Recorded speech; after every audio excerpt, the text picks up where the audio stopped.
ഗേൾസിനോടാണ് എനിക്ക് പറയാനുള്ളത്. ബോയ്സിനോടാണ് എനിക്ക് പറയാനുള്ളത്. മോഡേൺ ഡേ ഫെമിനിസം എന്ന് പറഞ്ഞ സാധനമുണ്ട്. അതായത് സോഷ്യൽ മീഡിയയിൽ കാണുന്ന ഫെമിനിസം എന്ന് പറഞ്ഞ ഐഡിയനെ ഫുള്ളായിട്ട് മാറ്റി മറിച്ച് ഇയാളെപ്പോലെ ഒരാളായി നിങ്ങൾ മാറരുത്. സ്ത്രീകളുടെ പ്രധാന പ്രശ്നങ്ങളെ ഫെമിനിസ്റ്റുകൾ അഡ്രസ്സ് ചെയ്യുന്നില്ല എന്നാണ് അദ്ദേഹം പറയുന്നത്. ഈ വീഡിയോയിൽ ഇയാൾ സ്വന്തം സ്റ്റേറ്റ്മെന്റ് ന്യായീകരിക്കാൻ പറഞ്ഞ കാര്യങ്ങളിൽ തന്നെ ഉണ്ട് ഇവിടുത്തെ സ്ത്രീകൾ നേരിടുന്ന ഒരുവിധം എല്ലാ പ്രശ്നങ്ങളും. അദ്ദേഹം പറയുന്നത് നമുക്കൊന്ന് കൂടുതൽ കേട്ടു നോക്കാം. പെണ്ണുങ്ങളോട് പറയുന്നത് ആണുങ്ങളെ ഹേറ്റ് ചെയ്യണമെന്ന് ഏത് ഫെമിനിസ്റ്റ് ഐഡിയോളജിയാണ് പറഞ്ഞിരിക്കുന്നത്? അങ്ങനെ പറഞ്ഞിട്ടുണ്ടെങ്കിൽ അത് ഫെമിനിസം അല്ല. അതുപോലെ ഷോർട്ട് ആയിട്ടുള്ള റിവീലിംഗ് ആയിട്ടുള്ള ഡ്രസ് ഇടാനും ഷോർട്ട് ആയിട്ടുള്ള ഡ്രസ് ഇടുന്നോ അല്ലാത്ത ഡ്രസ് ഇടുന്നോ അതൊക്കെ ആൾക്കാരുടെ ചോയ്സ് ആണ്. അതിലൊക്കെ കൈകടത്താൻ നിങ്ങളൊക്കെ ആരാ? റിലേഷൻഷിപ്പ് ഒന്നും വേണ്ടാണ്ട് കല്യാണം ഒന്നും കഴിക്കാണ്ട് സിംഗിൾ ആയി നിൽക്കാനും ഇതും ചോയ്സ് ആണ് ബ്രോ. നിനക്ക് ഇതൊക്കെ വേണം എന്നുള്ളത് പോലെ അയാൾക്ക് അതൊന്നും വേണ്ട എന്നുള്ള ചോയ്സ്. നിങ്ങൾക്കോ എനിക്കോ സമൂഹത്തിനോ അതുകൊണ്ട് എന്തെങ്കിലും ബുദ്ധിമുട്ടുണ്ടോ? ഒരു ബുദ്ധിമുട്ടും ഇല്ല. ഇൻഡിപെൻഡന്റ് ആവാനൊക്കെയാണ് ഇപ്പോഴത്തെ ഫെമിനിസം പഠിപ്പിക്കുന്നത്. എന്തെന്തെന്തെന്ന് ഇൻഡിപെൻഡന്റ് ആവാനൊക്കെയാണ് ഇപ്പോഴത്തെ ഫെമിനിസം പഠിപ്പിക്കുന്നത്. ശരി.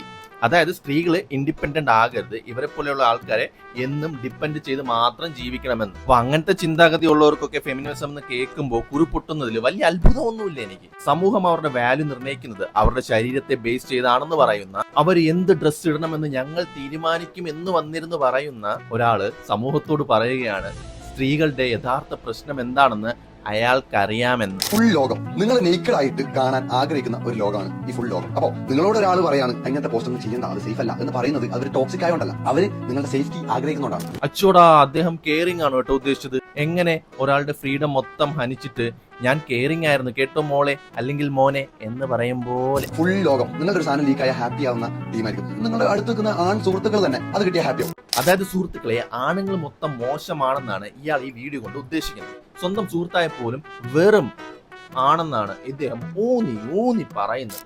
ഇതിപ്പോ ഈ വീഡിയോയില് ഇവൻ ഫെമിനിസത്തിനെതിരെയാണോ സംസാരിക്കുന്നത്, അതോ ആണുങ്ങൾ മൊത്തം കഴപ്പന്മാരെന്നാണോ പറയാൻ ഉദ്ദേശിക്കുന്നത്? അവർ ഷെയർ ചെയ്യും, പല ഗ്രൂപ്പിലേക്ക് അവർ ഷെയർ ചെയ്യും. അതുകൊണ്ട് ഈ ഫെമിനിസം എന്ന് പറയുന്ന ഐഡിയ അല്ലെങ്കിൽ നിങ്ങൾ ഇഷ്ടമുള്ള ധരിച്ചോളൂ, നിങ്ങൾ ഫ്രീഡത്തിൽ നിങ്ങൾക്ക് ഇഷ്ടമുള്ളത് കാണിച്ചോളൂ, നിങ്ങൾ റിവീൽ ചെയ്തിട്ടുള്ള വീഡിയോസ് ഫോട്ടോസ് ഇട്ടോളൂ എന്ന് പറയുന്ന ഫെമിനിസം ഉണ്ടെങ്കിൽ അത് നിങ്ങളെ ട്രാപ്പിലാക്കാനുള്ള ഒരു സംഭവം മാത്രമാണ്. ഇവിടെ നിനക്കൊക്കെ ഒരു ലീക്ക് വീഡിയോ കിട്ടുമ്പോൾ അത് കണ്ടെടുത്ത് കൊണ്ടുപോയി ഷെയർ ചെയ്യുന്നതും ഫെമിനിസവും തമ്മിൽ എന്താണ് ബന്ധം?